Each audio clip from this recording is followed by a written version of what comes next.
მოგესალმებით, საქმის კურსი იწყებს პირდაპირ ეთერში მუშაობას ბიზნესსა და ეკონომიკაში მიმდინარე სიახლეებს მე ჟურნალისტი ელენე გოგბერაშვილი გაგაცნობთ. სანამ ქვეყანაში განვითარებულ მოვლენებზე მოგიყვებით, საზოგადოებას კიდევ ერთხელ შევახსენებ, რომ ბათუმელებისა და ნეტგაზეთის დირექტორი უკვე 25 დღეა შიმშილობს. მედია ვითხოვთ მის დაუყოვნებლივ გათავისუფლებას. სოლიდარობა და მხარდაჭერა მზია ამაღლობელს და თავისუფლება სინდისის ყველა პატიმარს. კრიპტოვალუტების საქმეზე სასამართლოში ბიძინა ივანიშვილის გამოკითხვა დასრულდა. სხდომა დახურულ რეჟიმში თითქმის 2 საათის განმავლობაში მიმდინარეობდა. შესაბამისად, რა პასუხები ჰქონდა ივანიშვილს მისი ფონდის ყოფილ მმართველთან წამოწყებულ დავაზე საჯაროდ ცნობილი არ არის. სხდომის დასრულების შემდეგ გიორგი ბაჩაშვილმა თქვა, რომ ივანიშვილი პროკურორის კითხვებზე საკუთარ ვერსიას ძირითადად მონოლოგის რეჟიმში ყვებოდა და მათ კონკრეტულ კითხვებს თავი აარიდა. ბაჩაშვილი ამბობს იმასაც, რომ ივანიშვილის გამოკითხვამ დაადასტურა, რომ საქმეში არანაირი მტკიცებულება კონტრაქტი არ დევს, რომელიც დაადასტურებს, რომ ივანიშვილი ინვესტორი იყო. შესაბამისად, სასამართლო მხოლოდ მისი ზეპირი განცხადებით ხელმძღვანელობს. თანაინვესტირების ფონდის ყოფილი ხელმძღვანელი ამბობს, რომ ივანიშვილი მას დღევანდელ სხდომაზე სისხლის სამართლის მორიგი დევნით დაემუქრა. ბაჩაშვილმა მედიასთან კომენტარის სხდომის დაწყებამდეც გააკეთა და თქვა, რომ ამ საქმეში რეალურად თავად ივანიშვილია მოსამართლეც, პროკურორიც და მბრალმდებელიც. როგორც ცნობილია, ბაჩაშვილს ბიძინა ივანიშვილი მისი კუთვნილი ბიტკოინების მითვისებას ედავება. გიორგი ბაჩაშვილი კი წარდგენილ ბრალდებაში თავს დამნაშავედ არ ცნობს. შეეხებოდა დოკუმენტს, შეეხებოდა დეტალურად ფაქტობრივ გარემოებას, ის არიდებდა პასუხს თავს. მან ზოგადად თქვა, რომ მე ვიყავი ინვესტორი და ბაჩაშვილს ხო არ მივცემი, ხო არ ვასესხებდიო ფულსო. თუმცა ამავდროულად მან აღნიშნა, რომ სხვა შემთხვევებში მას გაუკეთებია რამოდენიმე 100,000 დოლარით, მათ შორის გარანტიაც, გაცემაც კონკრეტულ პირზე, რომელიც არ იყო მისი ნათესავი. ანუ მას უნდა წარმოჩენა ამ ყველაფრის იმგვარად, თითქოს ბაჩაშვილზე კრედიტის მიცემა იქნებოდა ყველანაირ აზრს მოკლებული და გამორიცხულია, რომ ბაჩაშვილის ასეთი თხოვნა მე გამეკეთებინა. გაჟღერდა, ასე ვთქვათ, მუხარის შემცველი რამოდენიმე წინადადებაც, მათ შორის ჩვენ სხვა კონტრაქტულ და სამოქალაქო ურთიერთობაზე, რაც სამოქალაქო სამართლის ურთიერთობას გულისხმობს, ეს ფონდის გარკვეულ სხვა სტრუქტურულ ნაწილებს შეეხება და მან პირდაპირ დამემუქრა, რომ მანდაც გარკვეულ პასუხისგებაში, ასე ვთქვათ, მოსალოდნელია ჩემი მიცემა.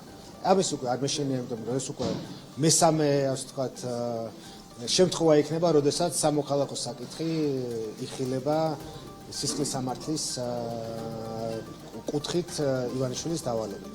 ასევე ივანიშვილმა თვითონვე თქვა, რომ არ არსებობს მისი ინფორმაციით, მისი ხელმოწერილი ან მისი დავალებით ხელმოწერილი დოკუმენტი, რომელიც რამენაირად ადასტურებდა ინვესტიციას. გარდა იმ მოკლე 45 დღიანი, ასე ვთქვათ, სესხლის გარანტირების ხელშეკრულებას. ოცნება ოპოზიციონერი დეპუტატებისთვის სადეპუტატო უფლებამოსილების ვადამდე შეწყვეტისთვის ემზადება. საპროცედურო საკითხთა და წესების კომიტეტმა 3 პოლიტიკური გაერთიანების წევრი დეპუტატებისთვის უფლებამოსილების შეწყვეტის საკითხს მხარი დაუჭირა. 59 წევრის საკითხის განხილვისთვის კომიტეტს ზუსტად 11 წუთი დასჭირდა. განიხილეს ძლიერი საქართველოს კოალიცია ცვლილებებისთვის და ერთიანი ნაციონალური მოძრაობა ერთიანობის წევრებისთვის უფლებამოსილების ვადაზე ადრე შეჩერება. ეს ის დეპუტატები არიან, რომლებმაც არჩევნების შედეგები არ აღიარეს და მანდატის შეწყვეტა მოითხოვეს. მათ მიმართვები ნოემბერში შეიტანეს, თუმცა ოცნებამ საშემოდგომო სესია ისე დახურა, ეს საკითხი არ განუხილავს. საბოლოო გადაწყვეტილებას კი ერთპარტიული პარლამენტი პლენარულ სხდომაზე მიიღებს. სადაზღვევო პაკეტები კვლავ ძვირდება. საქსტატის მონაცემებით 2025 წლის იანვარში ჯანმრთელობის დაზღვევა წლიურად თითქმის 13%-ით გაძვირდა. როგორც სადაზღვევო სექტორში აცხადებენ, პოლიცების გაძვირებას სამედიცინო სერვისებზე გაზრდილი ფასები და მომხმარებლების მხრიდან გაზრდილი მოხმარება განაპირობებს.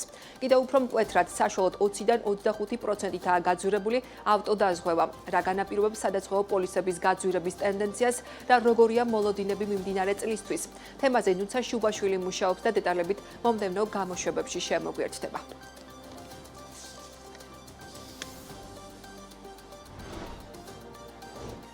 მზის ელექტროსადგურების დადგმული სიმძლავრე შესაძლოა 5 ჯერ შემცირდეს. გამოწვევა რეგიონებში შეიქმნა. საუბარია ნეტო აღრიცხვის სისტემაზე, რომლის ფარგლებში რეგიონებში განახლებადი ელექტროსადგურების ზომა 500-დან 100 კილოვატ-საათამდე უნდა შემცირდეს. CEMEX-ში განმარტავენ, რომ პროექტმა განვითარების პიკს უკვე მიაღწია და ენერგოპროს დაფარვის არეალში ბაზარზე 14%-იანი ლიმიტიც შეივსო, რაც გამანაწილებელი კომპანიებისთვის გარკვეულ პრობლემებს ქმნის. ამ თემაზე მარეგულირებელი აქტიურად მსჯელობს და გადაწყვეტილებას უახლოეს პერიოდში მიიღებს. სექტორის მონაწილეები კი ამბობენ, რომ თუ კი ასეთი ცვლილებები მოხდება, შესაძლოა სფერო ინვესტიციების კუთხითაც არამიმზიდველი გახდეს.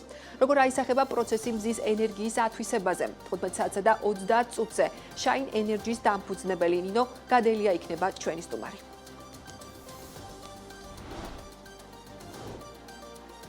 თბილისში კიდევ 200-მდე ელექტროდამტენი დამონტაჟდება. გამოცხადებული აუქციონები დასრულდა და გამარჯვებული კომპანიებიც გამოვლიდნენ.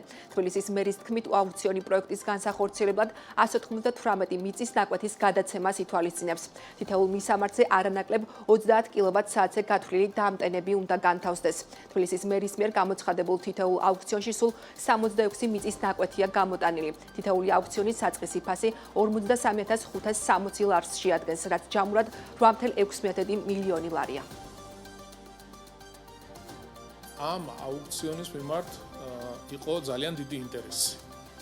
ბევრმა კომპანიამ მიიღო მონაწილეობა, ძალიან დიდი კონკურენცია იყო, ყავს გამარჯვებული კომპანიები ვალდებულები არიან ხელშეკრულების გაფორმებიდან 8 თვის ვადაში საკუთარი ხარჯით უზრუნველყონ თითოეულ ლოკაციაზე ელექტრომობილის სწრაფად დასამუხტი ჭკვიანი აპარატის განთავსება და შემდგომი 10 წლის განმავლობაში მათი უწყვეტი ფუნქციონირება უზრუნველყო.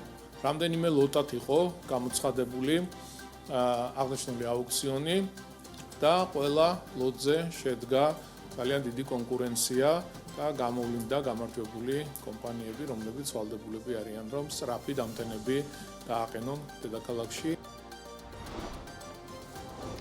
საყოფაცხოვრებო ნარჩენების ალტერნატიული პოლიგონისთვის თბილისის მერიას ადგილი ჯერ არ შეურჩევია. პოლიგონის მოწყობისთვის კვლევების პირველი ეტაპი დასრულდა, თუმცა როგორც მერია ამბობს, საყოფაცხოვრებო ნარჩენების ალტერნატიული პოლიგონისთვის ტერიტორიის მოძიება გრძელდება. კახა კალაძის თქმით, მერია თბილისის შემოგარენში 50 კილომეტრის რადიუსში რამდენიმე ლოკაციას შეისწავლის, თუ სად შეიძლება აღნიშნული პროექტის განხორციელება. აღსანიშნავია, რომ დედაქალაქში შეგროვილი ნარჩენებისთვის პოლიგონი დიდ ლილოში 15 წლის წინ მოეწყო, სადაც გასული წლის მონაცემებით თბილისიდან 24 საათში საშუალოდ 1350 ტონა ნარჩენი იყრება.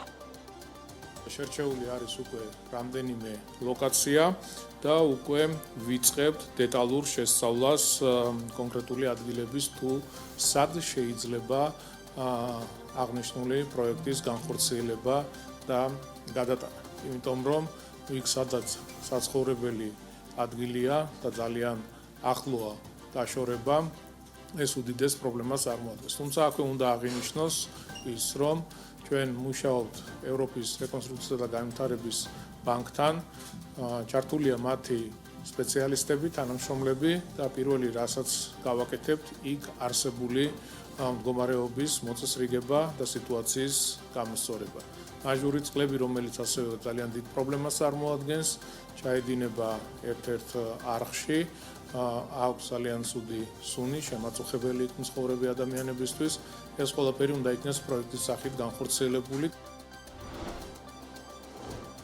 ასეთი იყო ამბები ამ დროისთვის. განახლებული ინფორმაციით BMG საინფორმაციო სამსახური ზუსტად 1 საათში ბრუნდება პირდაპირ ეთერში დროებით.